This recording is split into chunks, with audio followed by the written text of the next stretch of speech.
Tout ce qui arrive dans ta vie, à 80%, tu en es responsable. Il y a des blocages qui nécessitent certaines pratiques, oui, mais la base qu'il faut d'abord travailler, c'est soi-même. Si on n'apprend pas à se responsabiliser, si lorsque un problème arrive dans notre vie, on ne se dit pas d'abord qu'elle m'a pas de responsabilité dans ce qui m'arrive, tant qu'on ne va pas réussir à changer le programme que le colon a installé en nous, tout ce qu'on va faire à l'extérieur ne va nous servir à rien. Il est impossible que moi je finisse ma vie pauvre. Ce n'est même pas envisageable. Je me vois être capable de faire toutes sortes de métiers qui peut-être pour toi sont des métiers qui sont dévalorisants. Mais pour moi, je ne vois pas ça comme un métier dévalorisant. La colonisation n'a pas seulement arraché les terres en Afrique. La colonisation n'a pas seulement pris nos ressources. Mais cette colonisation a détruit quelque chose de plus profond. Vous savez, la plus grande colonisation n'est pas juste la colonisation des ressources matérielles. La chose qu'on a arrachée à l'Afrique et qui détruit extrêmement l'Afrique aujourd'hui, c'est l'esprit des Africains. Nous sommes l'un des continents les plus pauvres. Pourquoi est-ce que nous souffrons extrêmement en Afrique aujourd'hui? L'Afrique souffre énormément et j'ai très mal. J'ai extrêmement mal lorsque je vois ce continent qui est doté de toutes les ressources. Il n'y a aucune ressource minière, naturelle, aucune ressource qui est destinée à rendre les êtres humains riches qui ne se trouvent pas ici en Afrique. Les Africains sont dotés d'une intelligence extraordinaire. Mais pourquoi est-ce qu'aujourd'hui, nous sommes l'un des continents les plus pauvres? Pourquoi est-ce que nous souffrons extrêmement en Afrique aujourd'hui?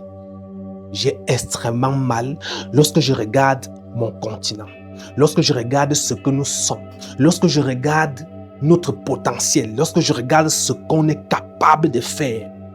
La colonisation n'a pas seulement arraché les terres en Afrique. La colonisation n'a pas seulement pris nos ressources, mais cette colonisation a détruit quelque chose de plus profond, quelque chose d'extrêmement important pour un peuple. Vous savez, la plus grande colonisation n'est pas juste la colonisation des ressources matérielles. J'aurais encore souhaité qu'on nous arrache nos terres, qu'on nous prenne nos ressources minières, mais qu'on nous laisse la chose la plus importante qu'un peuple peut avoir, c'est-à-dire son esprit. La chose qu'on a arrachée à l'Afrique et qui détruit extrêmement l'Afrique aujourd'hui, c'est l'esprit des Africains. C'est notre identité, c'est nos valeurs. C'est-à-dire que c'est notre pensée. En fait, la chose la plus dangereuse que la colonisation a faite était de remplacer complètement notre esprit. On dirait qu'on a pris la tête des Africains et on a retiré le cerveau. On a remplacé par un autre cerveau. C'est-à-dire qu'aujourd'hui, on est inconscient de tout. Sur 100 Africains, on trouvera 2 ou 3 maximum qui ont encore réellement les valeurs africaines. Aujourd'hui, lorsqu'on parle de retour aux sources, ça ne signifie pas seulement retourner, verser l'huile sur les crânes. Ça ne signifie pas que chaque jour, on doit faire des libations à nos ancêtres. Ça ne signifie pas que tous les jours, on doit être en train de parler des ancêtres. Non, ça ne signifie pas que tous les jours, on doit se retrouver au village en train de faire les pratiques, en train de faire des rituels.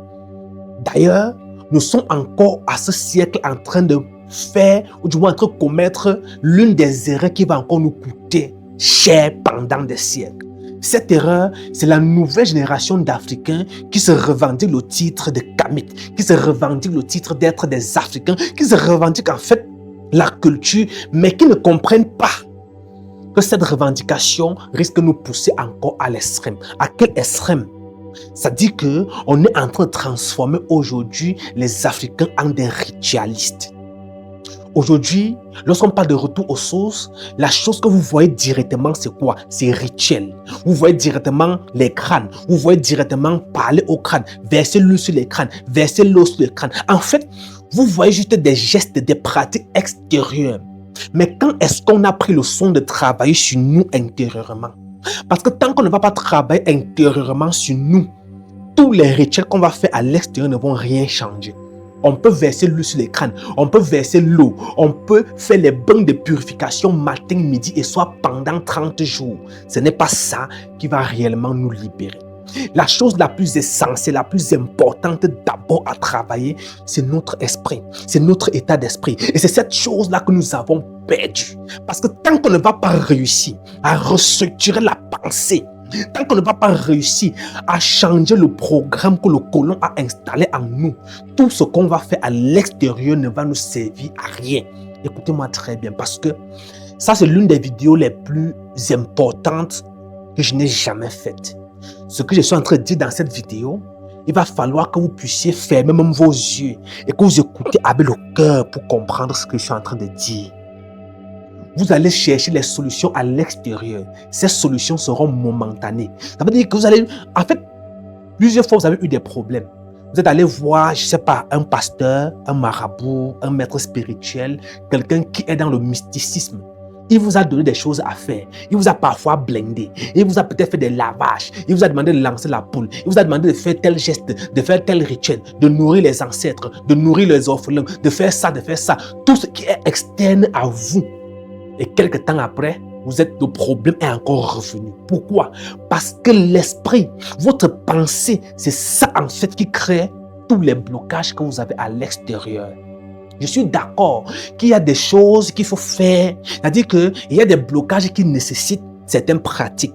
Oui, mais la base qu'il faut d'abord travailler, c'est soi-même. Si on n'apprend pas à se responsabiliser, si lorsque un problème arrive dans notre vie, on ne se dit pas d'abord quelle est ma part de responsabilité dans ce qui m'arrive là, on ne va jamais avoir la solution à nos problèmes. Peu importe ce qu'on va dire, peu importe les pratiques qu'on fera, quelles que soient les pratiques qu'on va faire, il sera extrêmement important de s'asseoir et de se demander: qu'est-ce que moi j'ai fait qui a causé ça? Quelle est ma part de véritable responsabilité? Est-ce qu'il n'y a pas à un niveau un manque de conscience? Est-ce que je me connais réellement? Est-ce que je ne manque pas d'intelligence? Est-ce que je ne manque pas de conscience? Et ça, je n'en veux pas aux Africains. Parce que c'est un programme qui a été installé. Et donc aujourd'hui, ce programme est en train de produire des résultats que nous voyons. Lorsque je vois un Africain à qui on parle de retour aux sources, il ne comprend pas, il ne s'intéresse pas à ça. Lui, c'est la religion. Pour lui, tout ça passe, c'est que donne ta vie en Jésus. Je ne l'en veux pas. Parce qu'en fait, il est malade, mais il n'est même pas conscient du fait qu'il soit malade. Pendant que je suis en train de parler comme ça, je suis certain que il y a des personnes qui sont en train de me regarder et qui disent que moi je suis malade et que je ne sais pas que je suis malade. Et ils ont raison de penser que je suis malade. Parce qu'en fait, le système qui est dans leur tête ne les amène pas, ne les permet pas de voir, de comprendre ce que je suis en train de dire. On a de plus en plus de personnes qui sont toujours en train de se victimiser. C'est-à-dire que quand ils ont un problème dans leur vie, ils ne peuvent pas voir que le problème qui arrive dans leur vie est en partie à cause d'eux. Ils vont mettre la responsabilité sur une autre personne. Je prends un exemple simple. Aujourd'hui, on parle de chômage. Lorsque une personne sort de l'école avec le master, le doctorat ou bien la licence, il se plaint qu'il y a le chômage dans son pays, qu'il n'y a pas de travail et autres. Lui, il est en train de mettre la responsabilité, la cause de son problème, la cause de ses souffrances sur le gouvernement. Et dès lors que tu mets la cause de ton problème sur le gouvernement, sur une personne qui est extérieure à toi, à ce moment-là, tu fermes ton esprit et tu ne vois plus la réalité. Mais si tu te dis à un moment, ok, certes, il n'y a pas de travail dans mon pays, mais qu'est-ce que moi je peux faire dans ce contexte-là pour ne pas me plaindre, mais réussir à me nourrir sans compter sur le gouvernement? Tu vas voir que dans cette deuxième posture, tu vas commencer à avoir des propositions de solutions dans ta tête. C'est-à-dire que ton esprit va te dire que, par exemple, toi qui as une licence en comptabilité, voici ce que tu peux faire par exemple. Tu peux essayer telle chose, tu peux essayer telle chose. Et là, c'est ce qu'on appelle la responsabilité. Tu vas donc commencer à essayer chacune de ces choses-là pour voir ce qu'il peut donner. Et à force d'essayer 1, 2, 3, 4 choses, tu vas finir par trouver ce qui va marcher avec toi.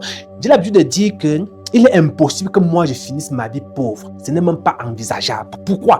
Parce que dans mon esprit, je suis capable, je me vois être capable de faire toutes sortes de métiers qui peut-être pour toi sont des métiers qui sont dévalorisants. Mais pour moi, je ne vois pas ça comme un métier dévalorisant. Je prends un exemple simple. Je ne sais pas quelle est l'estime que tu accordes à ma personne. Je ne sais pas à quel niveau est-ce que toi tu me vois. Mais moi personnellement, je me vois aujourd'hui être capable de sortir d'ici, de porter un plateau d'arachide, d'eau glacée, des bananes mûres, mettre sur ma tête et aller en route, marcher et vendre cette banane-là, même étant habillé comme je suis habillé actuellement. Je marche et je vends cette banane-là sans avoir honte, sans avoir un problème, sans me juger, sans me dire que ce métier est dévalorisant, sans me dire que ce métier est petit, sans me dire que ça ne mérite pas mon niveau d'études, ou alors ça ne mérite pas mon âge, ou encore ça ne mérite pas mon temps. Non! Elle me dit, je dois vendre cette banane parce qu'avec cette banane, si je gagne 1000 francs par jour, au bout de 1 mois, j'aurais gagné 30 000. Au bout de 6 mois, j'aurais gagné 30 000 fois 6, ce qui fait 180 000. Les 180 000 là, ça peut me permettre de pouvoir commencer un petit élevage de poules ou encore peut-être ça peut me permettre de pouvoir acheter peut-être un téléphone qui va me permettre de pouvoir créer du contenu sur Facebook, sur TikTok pour montrer ce que je sais faire, pour montrer mon savoir-faire, pour montrer ma compétence. Tu ne vois pas les choses comme ça. Mais toi qui as fini l'école, tu vois donc que il n'y a pas de travail, directement tu te bloques. Tu attends ce travail-là. Chaque jour, tu te plains. La question que je vais te poser, tous les jours quand je te plains, depuis que je te plains là, qu'est-ce qui a changé dans ta situation? Depuis que tu dis qu'il n'y a pas de travail, depuis que tu dis que ta vie est bloquée, qu'est-ce qui a changé dans ta vie de façon réelle? Tant que je ne vais donc pas prendre la responsabilité, tant que je ne vais pas te dire ma vie en fait est bloquée parce que c'est moi le responsable, tu ne vas pas trouver la solution à ton blocage. Je suis d'accord que peut-être tu es vraiment bloqué parce qu'il y a quelqu'un dans ta famille, il y a un sorcier qui te bloque. Je suis d'accord, peut-être c'est réel. Mais tant que tu ne vas pas te poser la question de savoir qu'est-ce que moi j'ai fait, quelle est la porte que j'ai laissée ouverte pour que le sorcier puisse entrer dans ma vie, tu vas passer tout ton temps à dire que le sorcier m'a bloqué. Oui, il t'a bloqué. Et puis, la suite c'est quoi? Tu vas donc tu vas donc mettre la corde sur ton cou et puis tu vas disparaître. Qu'est-ce que tu vas faire?